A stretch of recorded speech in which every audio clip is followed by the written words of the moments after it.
Hello everyone, now for part 2 of our little Syria design scenario. So in the meantime, I went ahead and finished adding up all the units and actually deleted the Aleppo International because I couldn't find anything at Aleppo worth adding for that particular scenario, but I did go through and add everybody in here and kind of get everything set up. So now that I've gone through and done all of that stuff for Syria, we got to take a look at the other sides. Now, lucky for us, the other sides we don't have to stress as much about because there's just not going to be as much kind of minutia, not as much back and forth kind of a thing as we kind of work our way through it. But one thing worth doing at this point is mentioning things about weather and mentioning scenario features. So first things first, let's go to weather. Now, when you're doing weather in a scenario, one thing that I always like to consider is what part of the world it is. And a lot of times I don't actually know the weather in that part of the world nearly as well. So one thing you can do is you can do Aleppo weather October, for example, and do something like that. And you can actually get a little bit of details right here as far as, the different months and stuff goes. So in this case, we get 1 day of rain, and we can expect in Aleppo, Syria, to have basically 82 degrees on the Fahrenheit scale, and as opposed to temperatures and things like that. There are actually really, really good weather forecasts out there that can give you individual by month, which is really, really, really cool stuff because you can actually take a look real quickly. Like in this case, it's going to be sunny and it's probably going to be 28 degrees. So if we take the average of these two real quick, 28 and 19 gives us about a 24 degrees Celsius average temperature, and it's almost universally going to be sunny. So the good news is we can just translate that right into here. We'll set this to 22 degrees. There will be no rain. The sky is not going to have anything in it. It's basically going to be clear skies. As far as wind and stuff like that goes, it's worth kind of poking around through that as well. Generally, there's always going to be a little bit of wind, but nothing too excessive. So there we go. So now we've got our weather. So going under editor again, I'll go back to features and scenarios. We want detailed gun control. We're going to do unlimited magazines since there's only going to be a single strike here. Realistic submarine communications, I'm going to disable, and I'm going to leave communication disruption in. All right, now that I've got this all set up, it's a good time to go ahead and resave our scenario.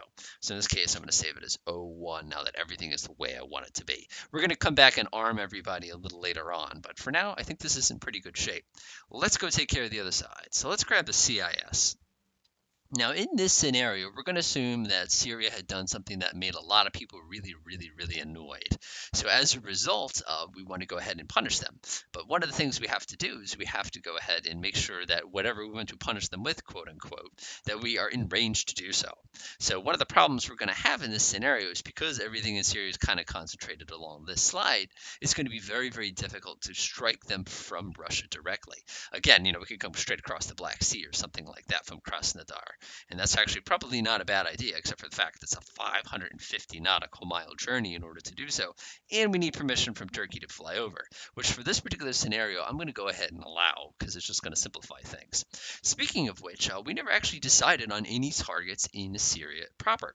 Again, we have these airfields, but these are all single unit airfields, which means we can't actually target them unless we're using nuclear weapons. We could target their air defenses on the flip side, which would be a pretty cool way to do a lot of damage, but at the same token, that's not really going to be the point of the scenario.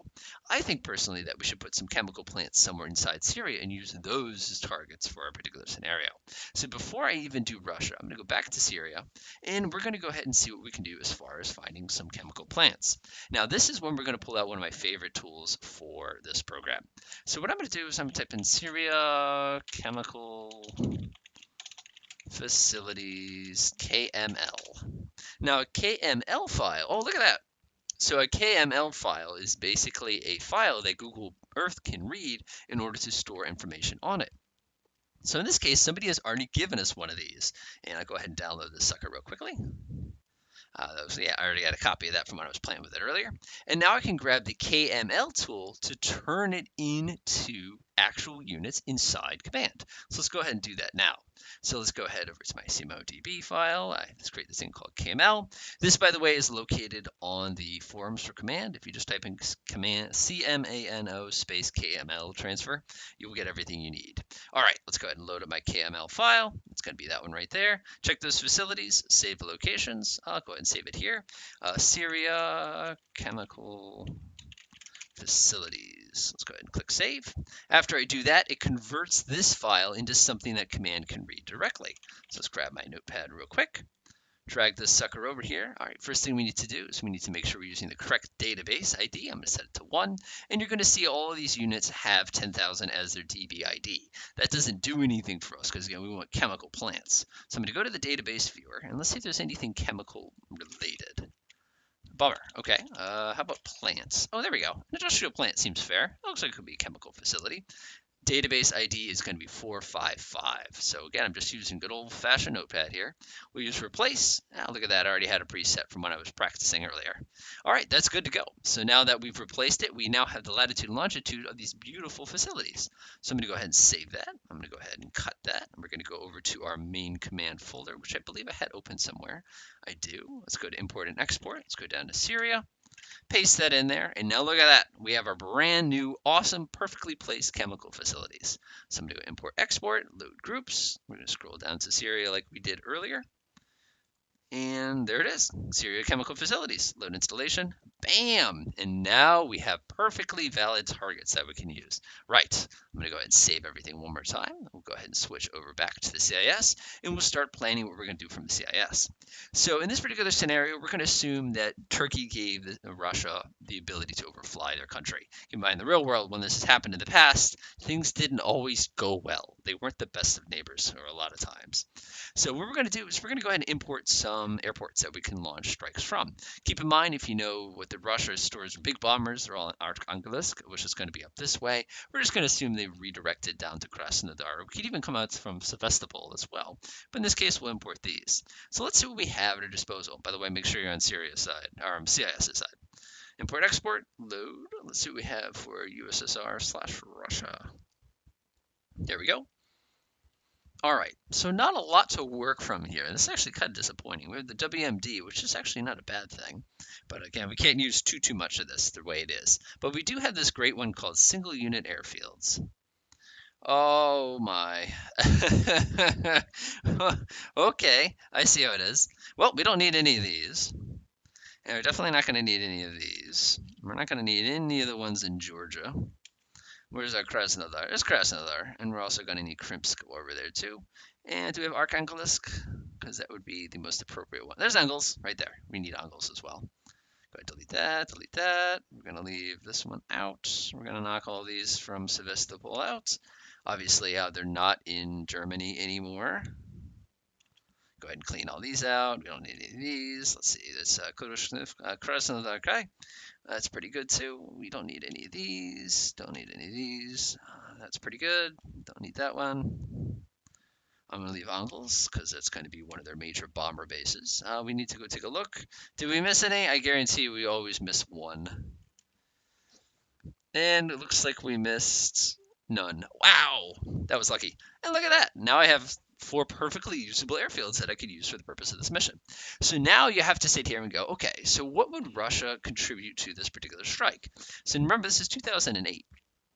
2008 at this point, we have Tupolev 16s. We still have the big Tupolev 22, the M3, which is a spectacular bomber. We have some cruise missile capability at this point, so we could definitely consider using those. We could also go old school and use the Sukhoi 24s, which is kind of my preferred way of doing things. So let's go ahead and figure out what Russia is going to need in order to pull this off. They're going to have to travel a total of, like I said, about 600 nautical miles, which is a long distance.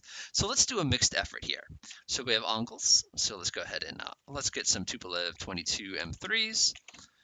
Let's see what we have here. We have the Air Force, the 92 version. We also have the 2014 version. That looks pretty good. Now, bomber regiments in Russia are the same way. They're basically going to have 12 aircraft to a squadron. If you have a full regiment, you'd have about 36 aircraft. Keep in mind, you're not going to get to use all 36 aircraft. So in this particular case, let's just say there's 8 of them. So now how do you figure out who operates Tupolev 22s? So it gets a little involved here, but the good news is regiment. So you can actually look here and see who uses it in a lot of different places. Like in this case, we have former operators. We have the Soviet forces. We have the 22nd Guard. We have, and this one, this is in the Kuluga, we have Etrusk.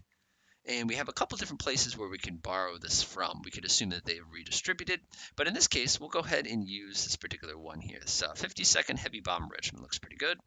52nd BR, because they're bomber regiments. And again, we only have a piece of that bomber regiment. We don't have the full bomber regiment. So again, we're going to assume we're using some cruise missiles. The CIS is going to be showing off here. We're going to go ahead and use, let's see, I'm going to grab the KH-22NA. This is a pretty slick missile. And given its age, like I said, it's actually pretty darn cool. Yeah, look at how big that thing is. Yikes. Good anti-ship missile also. Go ahead and ready that immediately. Now, what is that going to give us for range? Again, the CIS player is going to be AI, so we don't have to worry about that. I just want to study real quickly what kind of range we're going to be at. 1475. 1475 is going to take us right through the middle of Georgia, but we're going to be in range. Beautiful. Yes. All right. Go ahead and save my game again. And now let's go ahead and get some closer stuff. So Krimsk is our closest position. We're probably going to be using Krimsk, a pretty small runway. We'll be using this for fighter escort purposes. So let's get some Sukhoi 27s here. And we probably want the S model if we can get it. There's that version. Again, we're going to do 15 aircraft. So we could type in Su-27 Regiment, something like that. And sometimes you get lucky and somebody will actually mention exactly who it is. Oh, look at this. Beautiful. Sukhoi 27, 3rd Fighter Aviation Regiment. They're based in Krimsk. It was meant to be. So we're going to do the 3rd Fighter Regiment. Again, this would be 3 groups of 15, be 45 aircraft total here. But again, you're not going to get all of them. So we're just going to use a smaller section of them. So now, usually, like I said, with Russia's, you're going to have probably about 12 of them are going to be available. These 3 are all going to be spares. Let's see here. We need something that's going to have a lot of range. So we can do this one. What do we got? Oh my gosh, that is going to be garbage though. Yeah, we're going to have to put some kind of refueling in here. Go ahead and grab this group and set them to maintenance. Usually this means you don't even need to include them. If they're not targets, there's no reason to include them. But again, just for completion, we're going to go ahead and put them in here. So we're also going to add some refueling capability here. So the Primo tanker for Russia is going to be the Aleutian 78. Let's see what we got here. Soviet Union, that's not the version we want. We have MTA. Let's see here. I think that's the one we're going to want here. Just want to make sure there's not a newer one. Yeah, the M model. We'll add 4. Let's see if anybody does IL-78s that we can steal here. Well, we have IL-76s. That's not bad. Plenty of Army aviation. Now, the interesting thing here is you're probably sitting here going, this seems a little incomplete, and you're not wrong. There's actually a better website if you're trying to find stuff like this. There's actually 2 really, really, really good websites for the purpose of this. One is called Scramble. If you go here, they have a spectacular database of all the aircraft and military units in the entire planet. It's excessive how impressive this particular one is. You know, you've got order of battles, like you could go here, you can type in Russia, Russian Federation, and you've got everything you could ever want. You know, like for in this case, we could say aerospace forces, and we could go through all the different units that they have here. So let's go to aerospace. And you've got all the fighter regiments everywhere. Let's see if anybody's carrying an IL-78 that we could borrow here. Okay, bingo. So what group is this here? This is VTA. This is an AEW. This is the 12th. Okay, 12th MTA. Sounds good to me. 12th MTA. They also have A50s, which works really, really well for us. So we're going to get ourselves one A50 for the purposes of battlefield control. We need the closest version. Oh, geez, definitely don't need one of those. One of those. And we're in great shape here.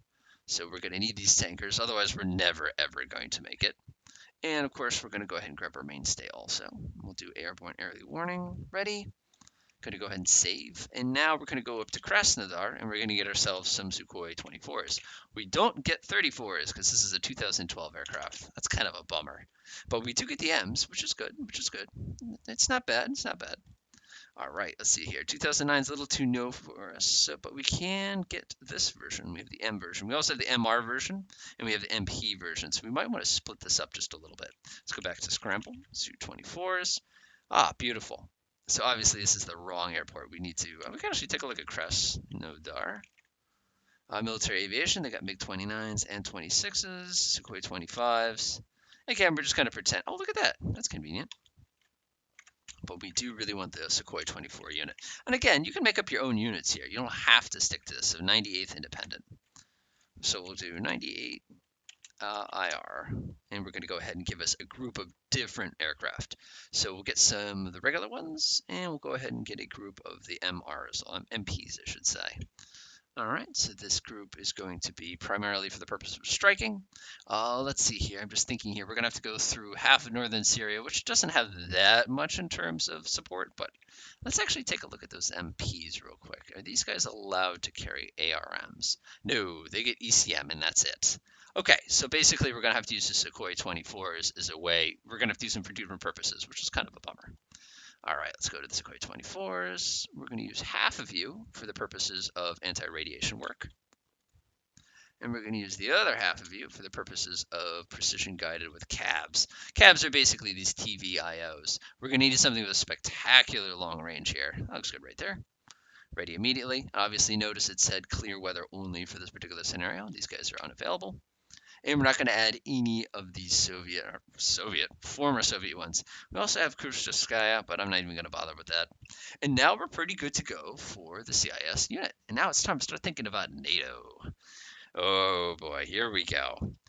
So if we're making a strike into Syria from NATO, well, we have Turkey.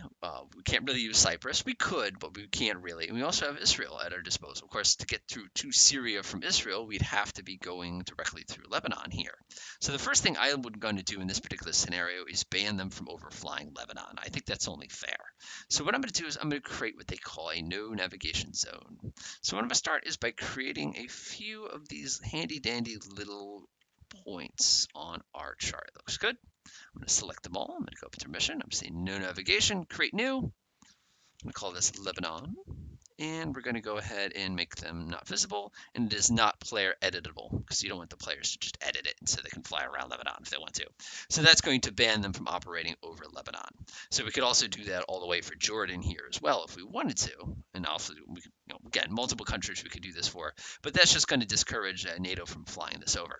Okay, so what are we going to do as far as NATO units goes? Well, you want to think about how hard do you want to make this particular scenario. Do we want to have just Air Force units? Do we want just a carrier strike? And again, this is 2008, so the PGMs are in, so we probably want to showcase them as much as we possibly can. So the first ones I'm going to actually work with is going to be the NATO naval assets. So the NATO naval assets are basically going to be punching through anywhere along this corridor, because remember, we can fly through Turkey here. Anywhere in here, which is a pretty wide area. And we want to stay a pretty good distance away from the kill zone. Because again, if there's any SSMs, which I almost promise you there would be, they're probably going to be operating within 50 nautical miles of the coast. So we want to stay at least 50 nautical miles away. So we're probably going to put ourselves, we're probably going to be striking from here, or more likely we're going to be striking from up here. It's just safer. So let's go ahead and get ourselves our little carrier action group here. So first things first, we need a carrier. Surface ship. Let's grab a CVN. I'm a fan of the Enterprise myself. One thing you want to consider doing if you get stuck is you can always come in here and you can say CVN Enterprise. You could do something like that, and you could type in Mediterranean, and it turns out that they were there in the Mediterranean. Good. Remember, this is your scenario, so you decide who gets to be in it. So I'm going to go ahead and create the Enterprise. Now, I like to populate my air wing first. So what would be in an air wing? Yikes. So the good news is go back to Wikipedia. Again, CVN Enterprise. And you can actually type in, oh, that's the one I wanted. Oh, we need the new one. Is that a new one? It is a new one. Cool. See, we can do air wing. So when you type in air wing, a lot of times it'll either give it to you up here on the right, or you have to scroll and do a little digging. So in this case, we notice that when we were in the Mediterranean, we got carrier air wing 1. Beautiful. I love the internet. Imagine doing this in the old days. You had to get those Jane's books out. So this is who we have on this particular carrier, which is actually pretty solid. We have VFAs. These are all, none of these are fighter squadrons. I mean, they're all fighter squadrons, but most of these are strike fighter squadrons. All right, so let's start from the top. Now we have FA-18Fs. So we're going to go ahead and come in here. FA-18F. United States, 2008. So who do we got? We have VFA 11 and we have VFA 211. Interesting. We can actually call them the Nighthawks and Rippers and everything like that if we wanted to. So VFA 11. So we get, how many do you get on a carrier? Here's the next tricky part, right? You're going to get 12. So VFA 11, and we also get VFA 211. Looks pretty good. We can also carry more depending on if we're at war. We also have some E models of the Super Hornet. So we'll grab E, Super Hornet. Notice these are not Marine units. What do we have for the Super Hornets? We have 81 and 136. 81, 136. Beautiful. That's actually quite a loadout. All right, we have E2. It says Ds. We didn't have those. We had the E2C 2000s, which were kind of like the new ones. United States Air Force, you always carry 4 or less of these. So kind of keep that in the back of your head as well. This is VAW 126. Go ahead and post those guys in there as well. We have an electronic attack squadron. Obviously, we're not going to be using EA 1812s. It's a little too early for that. But what we do have is we have EA 6s. So United States Navy, 99. Do we have the new one? We do have the new one. Good. So usually with attack, you get between 6 and 8. We're just going to go ahead and do 6 in this case. That's a pretty fair number for attack. Let's see, we have fleet logistics. We have a couple C2As. C-2A. We're going to have 4 of those. You rarely have more than 4. And again, these guys are just there to look pretty, kind of a thing. Nothing too crazy. Let's go VRC 40. VRC 40. Keeping an eye on our time here. That looks good. And we also have a couple helicopter squadrons of MH-60R and MH-60S. MH-60S 2005. This is HSC-11. Go ahead and put that one in there right there. Usually this is going to be a group of 8. And we have HSM-72, but there are models. And do we have a 2008 version? We do not. Okay, so we're just going to stick with that version from 2009. Again, we could go back and clean that up. And now our carrier is complete. So now we need to think about the escorts for that particular carrier. And when it comes to escorts, carriers are pretty high value assets, so you're going to want to make sure your carriers are amazing. So I'm going to go ahead and save our scenario again. And let's go ahead and set them up. I'm imagining we're probably going to have a frigate, a destroyer, and probably a couple cruisers, plus some logistics. So let's go ahead and measure out about 10 nautical miles straight north. And let's go ahead and put ourselves a DDG up there. Now, United States, we're going to do it by date. What do we have that's 2008 and it's a DDG? Oh, we've got plenty to pick from. Oh, what do we select? Ah, bingo. In case we need to do an amphibious landing, we might as well get ourselves something like that. We have an Arleigh Burke. Looks pretty good. Go ahead and put him way up front there. Now we're going to go ahead and set ourselves up with another escort. This time we're going to do a cruiser. I'm not going to put it directly in this direction because if the weapon comes through this way, it'll basically block the cruiser, the Enterprise's ability to defend itself. So I'll go ahead and stick it out at, like, let's say a 20-degree angle, another 10 nautical miles out. That looks pretty good right there. We'll go ahead and get ourselves a CG.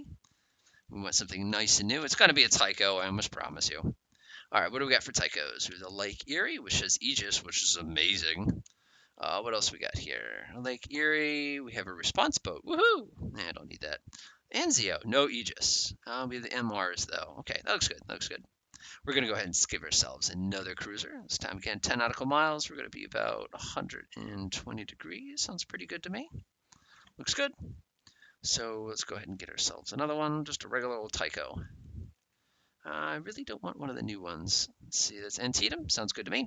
And just for run, we'll go ahead and straight south, and we'll go ahead and throw ourselves in FFG. We'll go get the Underwood. And this is when it lost its beautiful SM. Oh, it's so sad. And now, of course, in order to complete our little excitement here, we're going to have to get ourselves a replenishment oil. So there's going to be a TAO.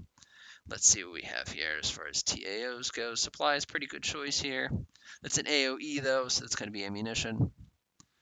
Does that have what I think it has? Oh, no, it does not. Oh, I got so concerned for a second there. All right, so we can replenish, we can refuel. Okay, so we can replenish and we can refuel. That's awesome. Let's go ahead and throw that in there. And let's go ahead and add one submarine. There's always a submarine whenever you have something this important. SS, let's do a GN this time. We'll grab the Ohio.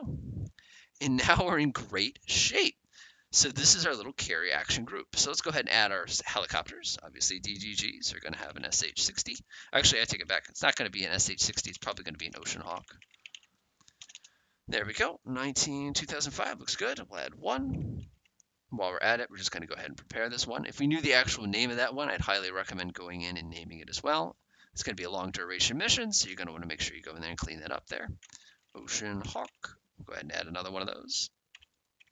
Some people get very creative when they actually come through and name each unit based on like the nickname of the individual ship.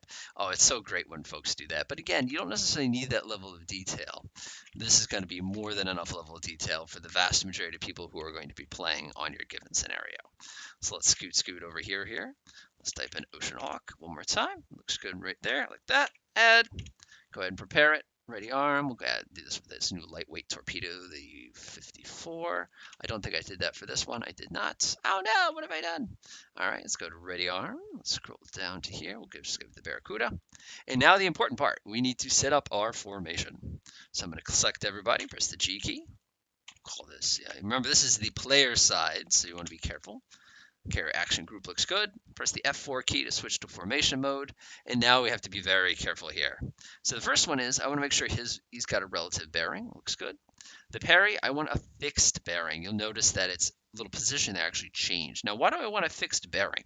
You want to make sure that when the player forgets to set the formation correctly, that the axis of threat is always covered by the escort. So that's very, very, very critical.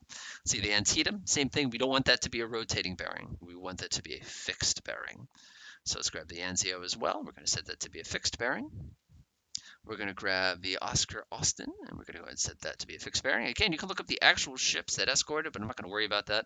I'm going to set this one to be a relative bearing, and he's actually right where I want him to be. Save. Let's grab that ship and go give him some instructions here. He's basically going to be just tooling along slowly here.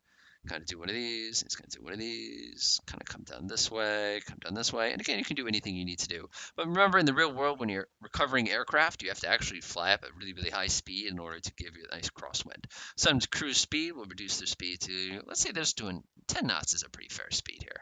And we're in great shape as far as the U.S. Carrier Action Group goes.